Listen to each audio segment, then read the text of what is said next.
আসন্ন ত্রয়োদশ জাতীয় সংসদ নির্বাচনকে কেন্দ্র করে ভোট চাইলেন মাওলানা মিজানুর রহমান আজহারি। বৃহস্পতিবার এক ফেসবুক পোস্টে তরুণ ভোটারদের আহ্বান জানান বর্তমান সময়ের এই জনপ্রিয় ইসলামী আলোচক। কিন্তু কোন দলের হয়ে ভোট চাইলেন তিনি, বিস্তারিত জানাচ্ছেন আরিফ হাসান।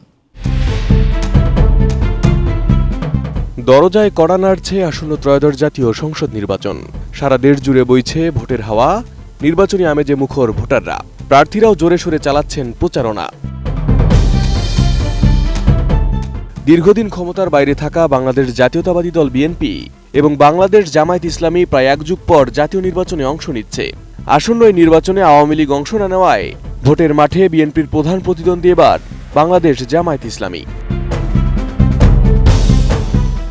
এদিকে জাতীয় নির্বাচনের আগে রাজনৈতিক দলগুলোর ইশতেহার, অঙ্গীকার ও প্রতিশ্রুতি ঘিরে সরগরম দেশের রাজনীতির মাঠ। বিএনপির নির্বাচনী প্রচারণায় বিশেষ গুরুত্ব দেওয়া হচ্ছে মধ্যম ও নিম্ন আয়ের 4 কোটি পরিবারের জন্য ফ্যামিলি কার্ড, কৃষি কার্ড, বেকারত্ব ভাতা অর্থাৎ প্রণোদনা ভিত্তিক বিভিন্ন প্রতিশ্রুতি। পাশাপাশি স্বল্প সুদে কৃষি ঋণ, বেকারত্ব দূরীকরণে সহজ শর্তে ঋণ সুবিধা, দুর্নীতিমুক্ত বাংলাদেশ গড়ার অঙ্গীকার সহ শিল্প, বাণিজ্য, অর্থনৈতিক খাত শক্তিশালী করার প্রতিশ্রুতি দিচ্ছে দলটি। একই সঙ্গে রাসূল সাল্লাল্লাহু আলাইহি ওয়াসাল্লামের ন্যায়পরায়ণতার আদর্শে দেশ গড়ার প্রত্যয়ের কথাও তুলে ধরছেন বিএনপির চেয়ারম্যান তারেক রহমান। ইনশাআল্লাহ আগামী দিনে বিএনপি সরকার গঠিত হলে আমরা নবী করিম সাল্লাল্লাহু আলাইহি ওয়াসাল্লামের ন্যায়পরায়ণতার ভিত্তিতে ইনশাআল্লাহ দেশকে পরিচালনা করব। বিজলি কেবলসের স্কিন কোটেড ইনসুলেশন আগুন প্রতিরোধী। বিজলি কেবলস, নিরাপদ আজীবন। অন্যদিকে এবারের নির্বাচনে বিএনপির প্রধান প্রতিদ্বন্দ্বী ধর্মভিত্তিক রাজনৈতিক দল বাংলাদেশ জামায়াত ইসলামী প্রণোদনা ভিত্তিক প্রতিশ্রুতির পরিবর্তে স্বনির্ভরতার উপর জোর দিচ্ছে। বিএনপি যেখানে সুদভিত্তিক ঋণের কথা বলছে, সেখানে জামায়াত ইসলামী কৃষক ও বেকারদের জন্য সুদমুক্ত ঋণ সুবিধার অঙ্গীকার করছে। দলটির নির্বাচনী প্রচারণায় গুরুত্ব পাচ্ছে দুর্নীতি ও চাঁদাবাজি মুক্ত সমাজ, ন্যায় ও ইনসাফ ভিত্তিক রাষ্ট্র ব্যবস্থা প্রতিষ্ঠার প্রতিশ্রুতি। অর্থাৎ অন্যান্য ক্ষেত্রে ভিন্নতা থাকলেও দুর্নীতির প্রশ্নে দুই দলই একই ধরনের অঙ্গীকার করছে। আমাদের পক্ষ থেকে কমপ্লিট লাল কার্ড। এই চাঁদা আমরা তো করার প্রশ্নই উঠে না। চাঁদাকে আমরা ঘৃণা করি, এটা ভিক্ষার চেয়ে নিকৃষ্ট।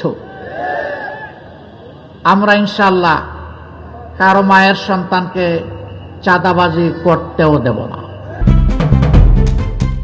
এদিকে নির্বাচনকে ঘিরে যখন ভোটের মাঠ উত্তপ্ত, ঠিক সেই সময় তরুণদের ভোটদানে উৎসাহিত করছেন দেশের জনপ্রিয় ইসলামী আলোচক মাওলানা ডক্টর মিজানুর রহমান আজহারি। বৃহস্পতিবার নিজের ফেসবুকে দেওয়া এক পোস্টে তরুণ ভোটারদের উদ্দেশ্যে তিনি লেখেন, তারুণ্যের প্রথম ভোট ন্যায় ও ইনসাফের পক্ষে হোক। এর আগে নির্বাচনকে কেন্দ্র করে ঘটে যাওয়া কয়েকটি রাজনৈতিক সহিংসতার প্রেক্ষাপটে বুখারী শরীফের একটি হাদিস সংবলিত ফটোকার্ড শেয়ার করেন তিনি। সেখানে লেখা ছিল, প্রকৃত মুসলমান সেই যার জিহ্বা ও হাত থেকে সকল মুসলিম নিরাপদ থাকে। ওই পোস্টের মন্তব্য অংশে আজহারি লেখেন, এই দেশ আমাদের সবার, এই মাটির প্রতিটি মানুষের নিরাপত্তা আমাদের পবিত্র আমানত। তাই আসুন দল নয়, দেশের স্বার্থকে অগ্রাধিকার দেই, ঘৃণার আগাছা নয়, ঐক্যের আবাদ করি। এর আগে আরেক পোস্টে তিনি উল্লেখ করেন, ভোট একটি আমানত, সৎ, যোগ্য, দেশপ্রেমিক প্রার্থীকে ভোট দিন। তবে এসব পোস্টে তিনি কোনো নির্দিষ্ট রাজনৈতিক দলকে সরাসরি সমর্থন বা ইঙ্গিত করেননি, বরং প্রতিটি ভোটারকে ন্যায় ইনসাফের পক্ষে দাঁড়িয়ে যোগ্য ব্যক্তিকে ভোট দেওয়ার আহ্বান জানিয়েছেন তিনি। Arif Hasan, ATN news.